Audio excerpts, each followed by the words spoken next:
Usually I would be standing on this stage over here conducting the college orchestra because I'm a music professor. But tonight I'm going to talk about my moonlight activities in the field of science and how they led to a cancer research lab and an important breakthrough. Over the past 8 years, I've had the great pleasure of working with some brilliant and dedicated scientists. They were very open-minded, and we had a common dream that in the future, children would not have to suffer from cancer or from the terrible side effects of toxic drugs or radiation, because we believed there just had to be a better way. There had to be a better way, and we think we may have found it. A scientist said, "You're killing more cancer cells than as if you had used radiation." That same scientist went on, "If you had spent millions of dollars developing a new drug that killed this many cancer cells, it would be a home run." This was an astonishing thing to hear, especially for a music professor who had just completed his first experiments in a cancer lab. But we didn't use any radiation. We didn't use any drugs. So what did we do? I have here two identical tuning forks, both tuned to the note A, the note an orchestra tunes to. These forks are both made to vibrate 440 times per second. We say their frequency is 440 hertz. If I tap this fork, putting little pulses of energy into it, the second fork will also vibrate in sympathy. And if I silence this fork, we just may hear the other singing its tone.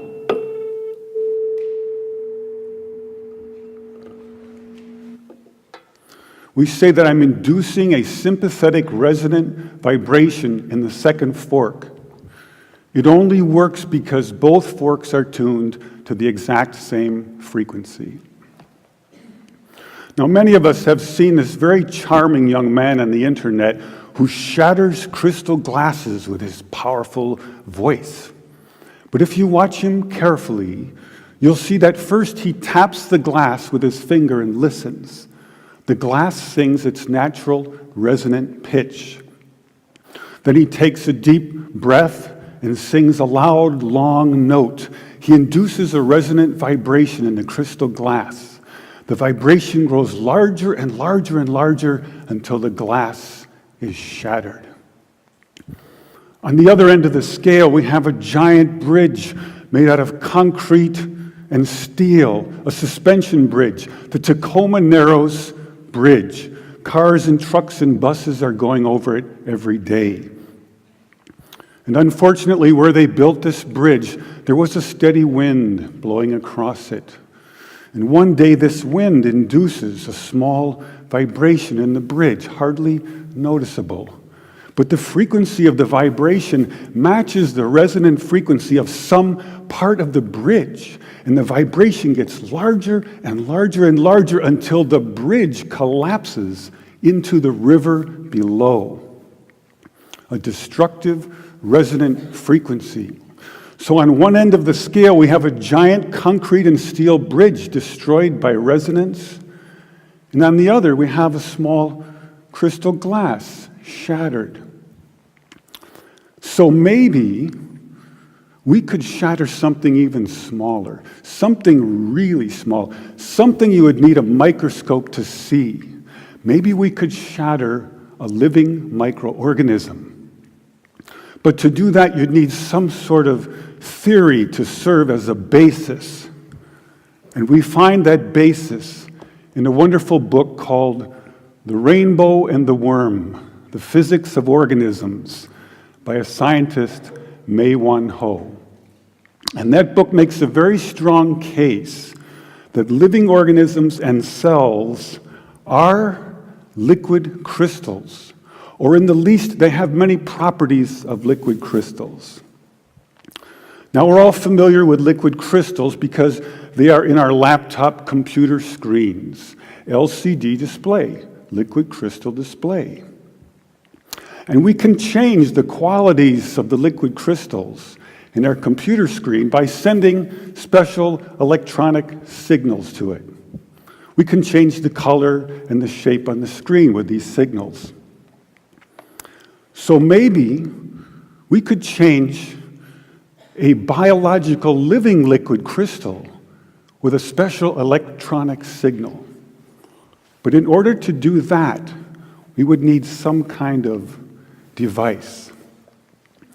So we search the US patent database, and we find this invention by a physician, Dr. James Baer of Albuquerque, New Mexico. It's called a resonant frequency therapy device, and its purpose is to induce a resonant vibration in a living organism or cell. And there are two really important things about this device. The first is that it uses a very special kind of antenna. They take a hollow glass sphere, they evacuate the air, they put in some helium gas, and when we send in our electronic signals, the helium gas lights up like a fluorescent light. An electrified gas is called a plasma. So this is called a plasma antenna, and it has many special properties uniquely suited for this kind of work.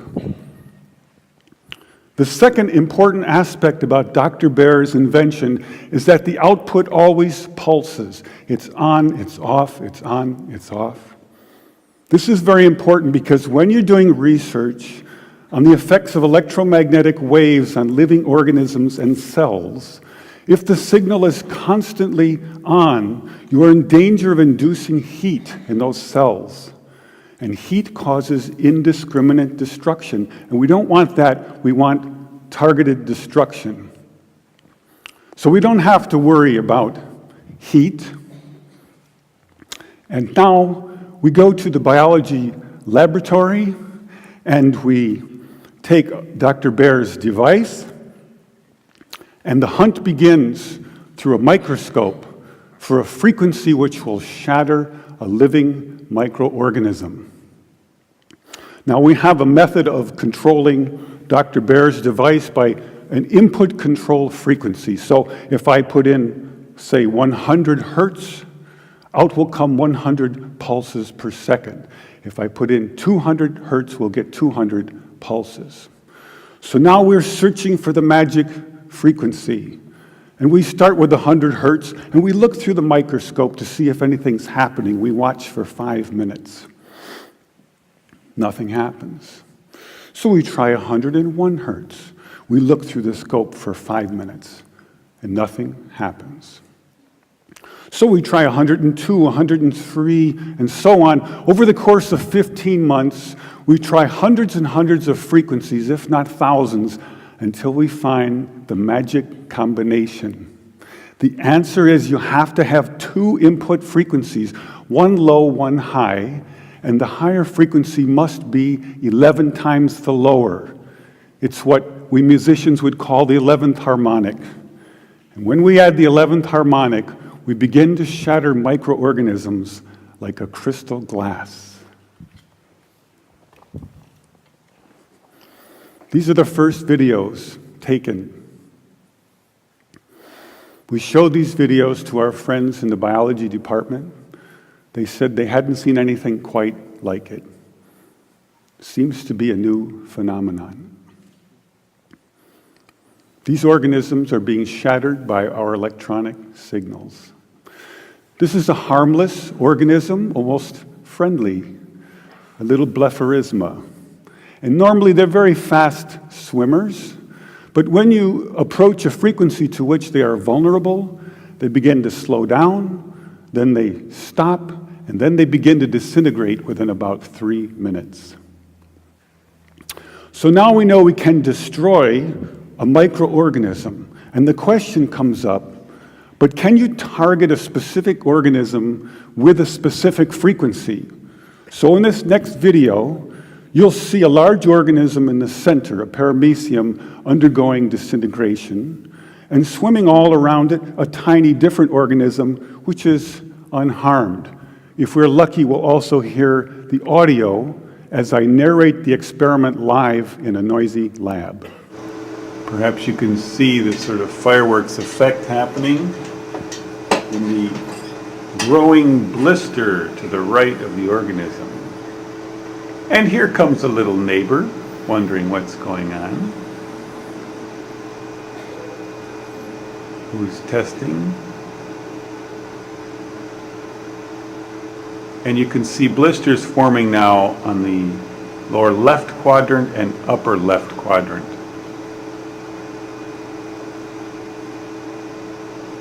The shape is now changing. And a major explosion out the top. So now we have some evidence that we can target specific microorganisms with specific frequencies. And we make several more videos, and we film the destruction of hundreds of microorganisms. And about this time, we meet a cancer researcher, and we show them these videos.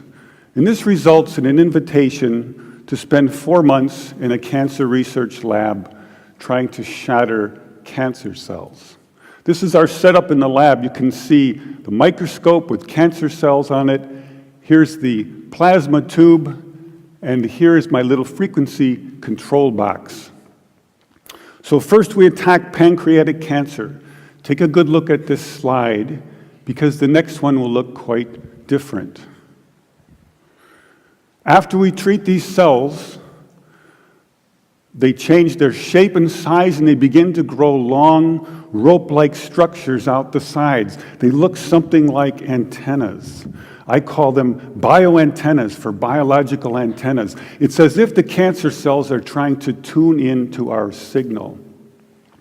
It also turns out this is the beginning of a process of destruction for cancer cells. We now know that cancer is vulnerable between the frequencies of 100,000 hertz and 300,000 hertz. So now we attack leukemia cells. Leukemia cell number 1 tries to grow a copy of itself, but the new cell is shattered into dozens of fragments and scattered across the slide. Leukemia cell number 2 then hyperinflates and also dies. Leukemia cell number 3 then tries to make another cancer cell. The new cell is shattered and the original cell dies. But killing a handful of leukemia cells is not enough for a patient. What kind of numbers can we do? In repeated controlled laboratory experiments, independently assayed by the 2 top experts, we killed an average of 25% to 42% of the leukemia cells, as high as 60%. They also determined that we slowed the growth rate of the cancer by as much as 65%, so a double effect. Now we attack ovarian cancer cells. This is a more distant shot. Here you see brackets coming up around the cells, showing groups of ovarian cancer cells which are being destroyed.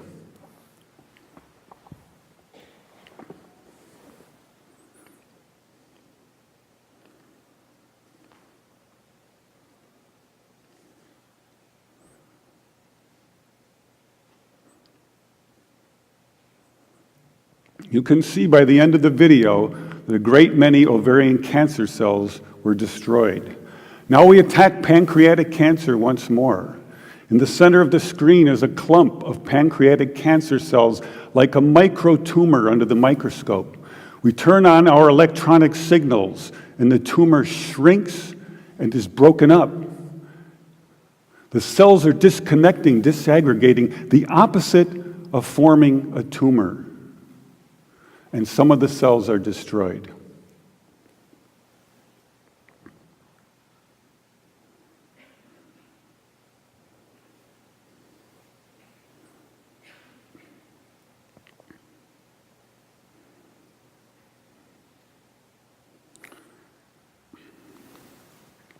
In our most recent work, we attacked the deadly organism MRSA.